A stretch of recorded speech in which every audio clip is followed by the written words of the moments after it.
Hello friends, मज़ेदार चुटकुले सुनने के लिए शालिनी फ़नी जोक्स को लाइक एंड सब्सक्राइब कर लीजिए। नए हैं तो प्लीज़ सब्सक्राइब कर लीजिए, बेल आइकन को ऑन कर लीजिए ताकि आपको डेली मज़ेदार चुटकुले सुनने को मिले। प्लीज़ सब्सक्राइब ज़रूर करिए।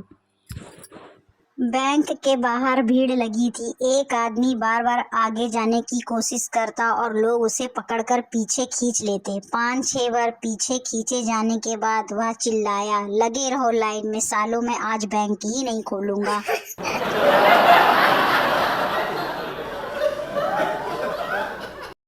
30 दिन से बिना बताए घर से गायब एक राजस्थानी पति घर लौटा।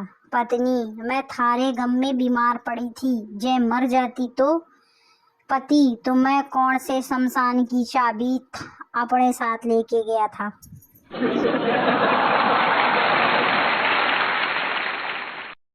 मरीज, डॉक्टर साहब मेरी दाईं टांग में बहुत दर्द होता है। डॉक्टर, ये तो उम्र का तकाजा है। मरीज, लेकिन मेरी बाएं टांग की भी तो उम्र उतनी ही है, फिर दाईं टांग में ही तकलीफ क्यों।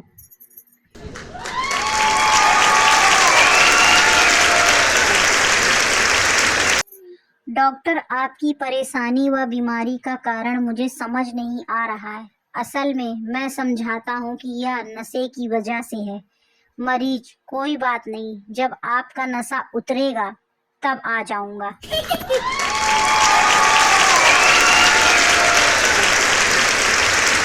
जेलर कैदी से, क्या बात है सुखीराम, तुम्हें कभी कोई भी जेल में मिलने नहीं आता। कैदी, क्या करूं साहब, वो सभी। जेलर, सुखीराम, तुम्हारा कोई सगा संबंधी नहीं है इस दुनिया में। कैदी, सब हैं, भाई, बाप और यार दोस्त। जेलर, पर तुमसे मिलने क्यों नहीं आते। कैदी, साहब वो सब भी इसी जेल में ही सजा काट रहे हैं।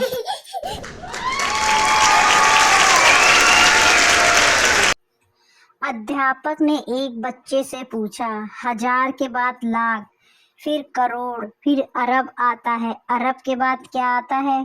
छात्र ने कहा, सर अरब के बाद ईरान आता है।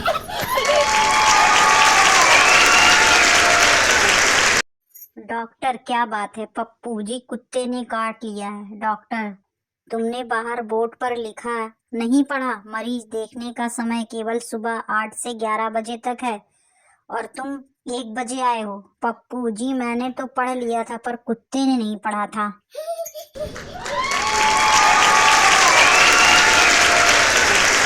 डॉक्टर, कल रात को क्या खाया था। लड़का, बर्गर, पिज्जा और कोक। डॉक्टर, देखो यह फेसबुक नहीं है, सच बताओ।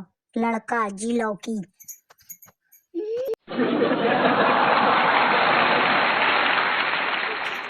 साली, जीजा जी आप क्या करते हैं। जीजा, मैं पायलट हूँ। साली, अच्छा जीजा जी, कौन सी एयरलाइंस में पायलट हैं आप। साली, अरे मैं वो घर की शादियों में ड्रोन उड़ाता हूँ। इसे सुनकर साली अभी तक बेहोश। औरतें बहुत चालाक होती जा रही हैं। कल मैंने अपनी साली से मजाक में कहा, साली तो आधी घरवाली होती है, अब कमबख्त आधी सैलरी मांग रही है, ऐसा कोई करता है क्या।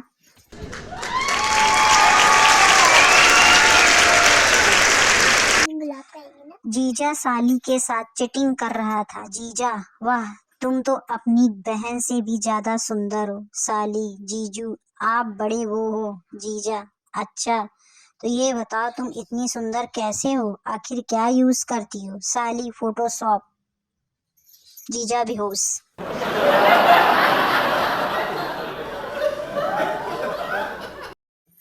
पत्नी ने रात में 2 बजे नींद में उठाकर पूछा, बताना जरा 2003 वर्ल्ड कप में सचिन ने पाकिस्तान के खिलाफ कितना स्कोर किया था। पति, 98। चांदनी मूवी की हीरोइन कौन थी। पति, श्रीदेवी। पत्नी, अच्छा जो हमारे घर आई थी। पति बीच में बोलता है, अच्छा 410 में जो हमारी नई पड़ोसन आई है उनका नाम आरती है। पति, लेकिन तुम इतनी रात को ये सब क्यों पूछ रही हो। पत्नी, अब बताओ सुबह से बर्थडे विश क्यों नहीं किया मुझे। चारों तरफ अंधेरे को चीरता हुआ सन्नाटा।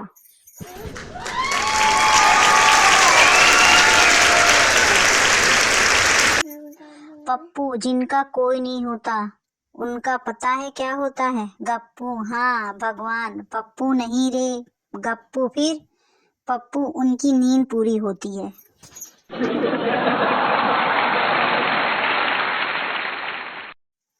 पप्पू, मैंने साबुन से अपना शर्ट धोया और अब मुझे छोटा हो गया। श्याम, तुम उसी साबुन से नहा लो, फिर वही शर्ट तुम्हें फिट हो जाएगा।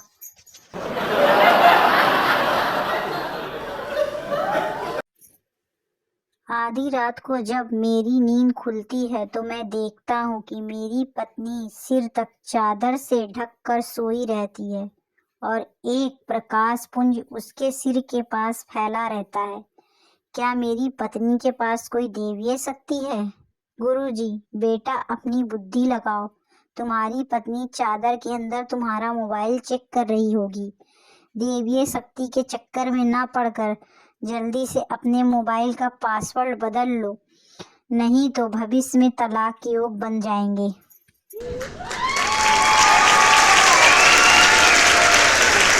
सुबह सुबह दफ्तर जाते वक्त संता को बंता ने कहा, रात भर मुझे नींद नहीं आई। इस पर बंता ने पूछा, लेकिन क्यों?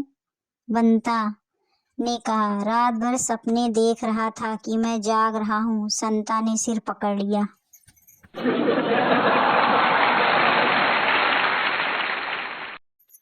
मास्टर जी, खुशी का ठिकाना ना रहा। कोई इस मुहावरे का अर्थ बताओ। चिंटू, खुशी घर वालों से छिपकर हर रोज अपने दोस्त से मिलने जाती है। फिर एक दिन उसके पापा ने उसे देख लिया और खुशी को घर से निकाल दिया। अब बेचारी खुशी का ठिकाना ना रहा। यह जवाब सुनकर मास्टर जी अभी तक बेहोश ही हैं।